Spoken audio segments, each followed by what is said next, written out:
Le compte à rebours est enclenché, Sébastien Lecornu, désormais Premier ministre démissionnaire, n'a plus que quelques heures pour réussir là où lui et ses prédécesseurs ont échoué, trouver une plateforme de solution entre les forces politiques, comme le lui a demandé Emmanuel Macron. Si l'affaire tourne court, et il ne faut pas l'exclure, Emmanuel Macron pourra soit renommer un nouveau Premier ministre, soit dissoudre à nouveau l'Assemblée nationale, au risque de sacrifier son propre camp. Mais une autre petite musique commence à résonner, celle d'un départ d'Emmanuel Macron. Si Jean-Luc Mélenchon plaide depuis de longs mois pour une destitution du chef de l'État, Édouard Philippe réclame désormais, lui, une présidentielle anticipée.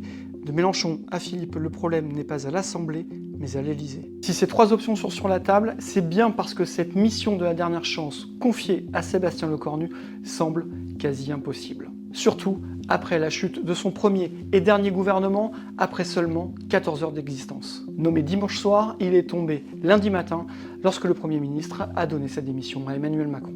À l'origine de ce crash invraisemblable, la vexation de Bruno Retailleau.